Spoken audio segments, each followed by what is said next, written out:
What's good, everybody? It's your boy Enoch and Michael from 40S, and today we're tapping in with our brother Gordon on here on For the Record. Yes, sir. Gordon, how you feeling, man? Man, I'm feeling great, man. Just living life. Put out the project. It's being received very well. I feel like it's in a good place overall, you know? Yes, sir. Yeah. Yes, sir. Yes, sir. Yes, sir. And so a lot of people don't know, but back when 40S just started, we threw like a big like launch event for our magazine, and Gordon was there, and he actually performed, which was pretty cool. So it's kind of like a little full circle moment Yeah, definitely. happening right now, man. Yeah. It's tough. So thanks for being on the show with us. But for the people just discovering your sound and your melodies, who you are, like, can you give them a little description about yourself?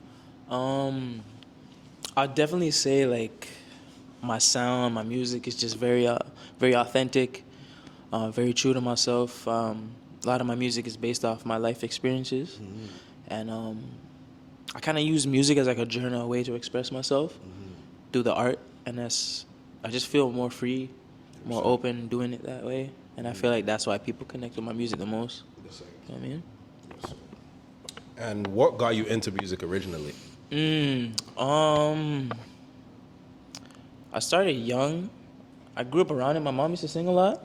A lot of R&B, a lot of 80s, 90s, 2000s music I was listening to, especially R&B. But like what made me love music at first was Bow Wow.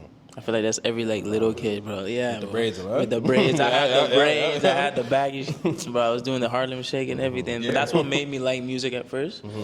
So I took a liking into rap before I started liking singing, really. But singing was always there. I always had a love for it, but rap was always first. Fair. Yeah. Interesting. Okay. Yeah, it's always an interesting transition. I feel like rap and R&B obviously share a strong relationship with each other. Definitely. I know you've talked about in the past how like you may rap a little bit in the future, but you're really on this R&B sound. How, from where you started, do you feel like your sound has changed a lot now, or they still kind of follow the same elements? Oh, they've changed completely. I feel like when I first made that transition to like R&B music, at first my couple songs were, they still had that rap influence, that trap soul, that trap sound with a little bit of melodies here and there, but I wasn't really like singing or like using harmonies and just using my voice the way I use it now. So I definitely say it's evolved over the years. I feel like that's what people, if they've been listening since like 2020, they'll notice that like this guy's been evolving, working on his craft, and like that's what I work for. That's what I hope, you know. Yes, sir. It's beautiful. And so you dropped Unconditional in May, right? So why was that the right like title for this like era in your life right now? So I went with Unconditional. Obviously, I'm in a different headspace than I was before, experiencing different things that I was before. A lot of my older music was based off like heartbreak. It's a lot of sad stuff, you know. People related to that too, but I just felt like it was time to make that jump into feel good music that could be played anywhere, anytime with anybody. 100%. And I just felt like at the time in my life it was meant to happen. I had to do it, you know what I mean? I just felt like it wasn't right to talk about sad stuff if I wasn't sad anymore. 100%. You know? It's fair. And so could you almost say like that project was about like relationships, healing, finding yourself, in a sense? Definitely. I think like all of above. Definitely like healing, being more open to love. Because definitely that risk of falling in love is high, but the reward is even higher.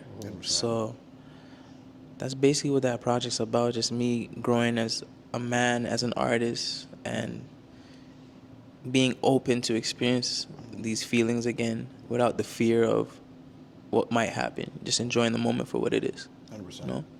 And so, in like making like the project, what was like the first song you recorded? And like, did it set the tone for the rest of the project?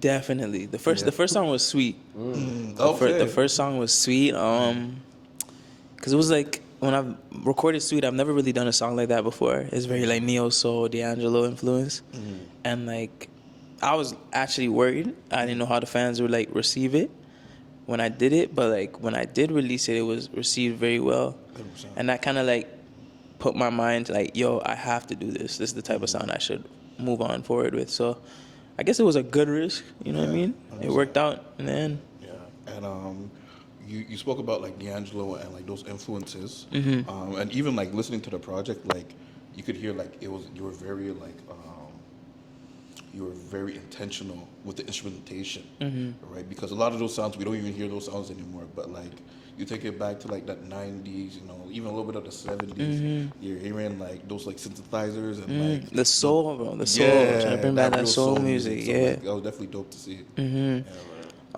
That was definitely the goal. Trying to bring back that soulful sound. I don't feel like a lot of artists do it, or maybe the ones that are doing are not really getting the light yet. But like that's definitely something I wanted to do, to switch it up and bring it back to the roots, basically. Yes, sir. And then, just to cap it all off, too, I know you did the release party for it as well. Yeah. Which I think is very necessary for artists to get their sound out as well, build that known community. What did you learn doing that? And is that something you want to keep doing moving forward? Okay, definitely want to keep doing a release party moving forward. What I learned from it,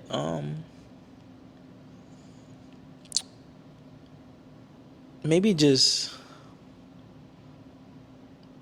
be prepared for certain outcomes that you weren't expecting, but like don't let that stop you from enjoying the night.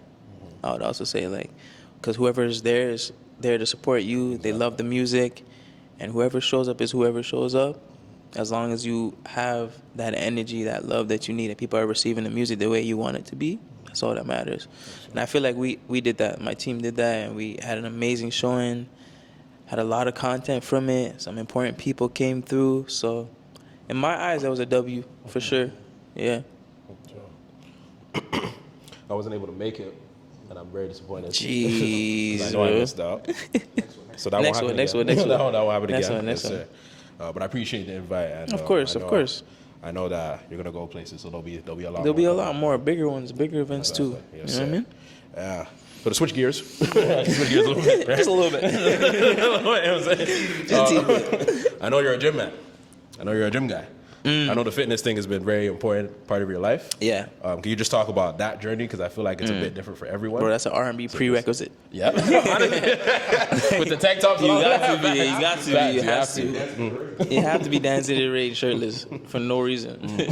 Begging for your girl back. I'm gonna insert that video. Yes, sir. But yeah, how did the fitness journey start, and then kind of where are you now? within it? Fitness journey started January 2020. I lied. November 2024. Okay. I guess I was going through some things, you know what I mean? And I just needed to distract myself from what was going on. I didn't want to go to clubs. I didn't want to go to distractions from girls. I just wanted to lock into my music and my health. And I made that decision, and I've been at it since, and it's benefited me in many ways, you know what I mean? Like, I feel good. I look good. That's all that matters, you know what I mean?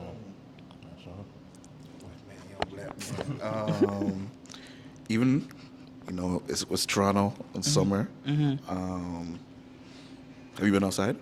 Have I been outside? What do you mean by that? That's a loaded question. But What do you mean by outside? how you been enjoying the summer? Definitely. Yeah. Definitely. I've been living life in a good way, I'd say. 100%, You know what I mean? yeah. I've been PG. living life, enjoying the summer, meeting people, getting inspired. And Toronto summers are one of the best things. You know what I 100%. mean? So we don't have much time, so 100%. gotta enjoy it while it's here. Yeah, 6 exactly. more weeks. Don't say that. Jeez. Don't Start say getting that. flashbacks. I don't want to even. No, I don't want to think about that. Nah, but you brought up a point about meeting new people. But I know the people in your life is like a very important thing to you, and then that made me think of 44 Sound, right? So just getting into that a little bit, could you tell us how that started and then where the group is right now?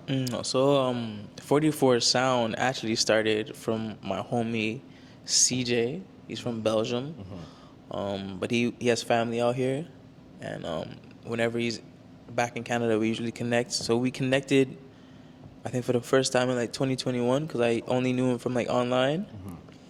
And in 2021, he connected me with the guys. He connected me with Philly, JP, IB, and like when we first met, it was kind of like we clicked instantly. You know what I mean? We all had a similar goal, a love for music, a passion to make it. So it was like a perfect fit when we met these guys, and it's been amazing. We create music all the time. We're evolving together, pushing each other to do better, be better. So just think we're doing a great thing, and we have a project on the way as well. So Sir. Yes, sir. should be good. Streets have been waiting. She's been waiting. If you haven't heard 24 Hours, man, I don't Go listen to that now. I don't know what 24 to say. hours. I don't know what to Listen, say, man. If you're used to that R&B sound, that's not 24 hours, bro. It's a different vibe. It's not. Anyways, but thinking back to the city, how do you feel like being here in Toronto? That's kind of like influenced like you and like your sound when creating, because like they say like R&B in Toronto is different than any other place in the world. How to influence my sound? I guess like definitely in the earlier stages of my music, it was heavily influenced by like Party Next Door, you know, Drake, Bryson, like usually the dark R&B, late night drives type of R&B. But as I've evolved and gotten a little more experience with singing and just R&B in general, I'll definitely say it's changed. Now it's more on the soulful side, the D'Angelo side. But Toronto has definitely influenced my sound for sure. You know what I mean? It just evolved over the years. 100%. And so we've been hearing something in the streets. Something's been lingering. About what? You know, like Infama? What? Yo, the streets were saying something's coming. Like I don't know, something about deluxe, but I don't know. Like a combo, like a deluxe at Chick-fil-A. What we talking about? A little unconditional. Oh, unconditional deluxe. Yeah. Can you confirm whether the rumors are true? You didn't hear from me, but a little birdie told me. A little birdie. Oh, fair. Yeah. Said that the deluxe is on the way and it's coming sooner than you think. Okay, fair. Yeah. And so now my follow-up was,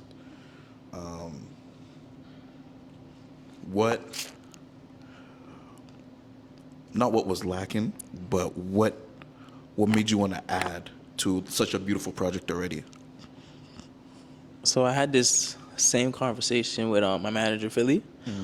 I kind of look at Unconditional as like a 2-part project. And that first part of Unconditional, the first 5 songs, is really that honeymoon stage of love. You know, when everything's going amazing, you're not too sure in the beginning, but like you're still going for it because it's like, damn, this is so good. I'm obsessed, da-da-da-da-da. The second half is going to be more deep cuts, more peeling back the layers, and actually addressing the things that make love unconditional, you know what I mean? Maybe the fears of past relationships, being fearful, doubtful, you know what I mean? The questions if my lifestyle was to change, would you still be the same? Like if I'm not able to see you as much? Things like that, just like the deeper, more realistic side of unconditional love, you know what I mean? And I feel like it's going to be interesting for people to see. I'm excited to show them. Yes, sir. Can we get how many tracks? Yeah, you're going to get 6. 6? I'll put 6 on that. Okay. I'll put 6 on that. We're going to make it a full project. Yeah. Lovely. You heard it here first. You heard it here first. Yeah, you can get 6 records. Yes, sir. Now, I know we've talked about you, the beginnings, people in your life. I still want to keep it on you, but I want to talk about you as a person. I know you wove a lot of the personal stuff that happens in your life into your music, but just stepping outside of that boundary, can you just let people know like who you are, what you like to do for fun, what keeps you going, what keeps you motivated, what wakes you up every day? what keeps me motivated, definitely the dream of making it in this music industry, this hard music industry. I'm just at the point where I'm obsessed with it. You know what I mean? I feel like if you really want something and you really believe you can achieve it, you gotta want it to the point of obsession. And I definitely feel like that's what motivates me. I've achieved some things. I've hit 1 million streams on songs. So like when you hit things like that, there's no way in my mind I can't be like I can't make it. You know what I mean? If I hit a point where I had a lot of people listen to me, I know I can make it. You know what I mean? I know people like what I'm doing and they enjoy the sound. So that alone keeps me going. And I'm just a creative guy. Like I can't go a day without writing a melody or writing a song or just thinking about music. It's just who I am. I've been that way since I was little till now. So it's not hard to stay motivated, definitely. What I like to do for fun, live life. You know what I mean? Experience new things, dance. You know what I mean? Meet Big new dancer. people. Big dancer. Big dancer. Meet new people, joke. You know, just make people have a good time. That's what I enjoy. Like when people around me having a good time, I have a good time, and that's just all I want to do. You know what I mean? I know you're a hooper too. Hooper, yes, Serious yes. hooper. Enoch, you can get to work anytime. Yo, streets don't know I'm a D2 athlete. Streets don't know. Yo, go check the stats already. Anyways. Who do you think's winning the chip next year? I know some moves still Next have year, to go. some moves. I'm not gonna lie, this off season's been kind of crazy. Like has everyone been. just leaving. Yeah, no, literally. Trade. Who do I think? I think Philly could be a contender if they stay healthy. I think Philadelphia is definitely a contender. Potentially New York, but the East has gotten a lot stronger. Yeah. But for right now, I'm definitely gonna lean towards Philly. Philly for the East, and then for the West probably. I'm still say the Thunder, man. They're still a dangerous team. Yeah, they're still a dangerous team. They can run it back. Yeah, definitely. Do you feel like where LeBron goes will make that much of a difference? No, not at his age, no. Respectfully, we respect the king, you know what I mean? But not at this age, you know what I mean? I mean, I've heard there's rumors he might go team up with Curry and them. Yeah. Which would be crazy thing to see after all the years of fighting them That's in what the I'm saying. finals. Yeah, so that would be, that's how he should end it. If he wants to end it, trying to go for that last ring, go ahead, man. You deserve it. Facts. Exactly. And I know Enoch alluded to it earlier in the interview too. But when we did our first event, that was 2023. And we were great to have you out and perform, and we really appreciate that. Yeah, of course. And now, obviously, fast forward 3 years to 2026. It's almost like you're a new man. You get me? A lot has Well, changed. a lot has changed. A lot has changed, man. right? And I just wanted to ask if there's one thing that has really stood out, that has changed in your life. Definitely my mindset. I feel like I'm more aware of what I want in my life and what I need to do to achieve it. I know most times people have these goals and these ideas and these dreams, but they don't know how to execute it. I definitely know what I have to do and what I need to do, and I'm like dialed in to get it. I feel like that's one of the biggest changes. I used to be a lot more doubtful when I was younger, not sure if I could do something, especially with this music industry. It's a lot of ups and downs, but like definitely now I'm confident in my craft, my ability, and my growth shows it. So definitely just confident, and I know what I want. You know what I mean? That's it. So, my bro, thanks for being on the show with us. Of course, for the record. of course, yes. Please let the people know where they can find you at. All right, bet. On socials, every social media platform, it's I'm GRDN, and any streaming platform is Gordon, GORDON. If you want to tap in, enjoy the vibes, go listen to the new EP, get ready for the deluxe coming as well. So tap in with your boy, man. You won't be disappointed. Yes, sir. Yes, sir. We'll catch you guys next time. Wow. 4.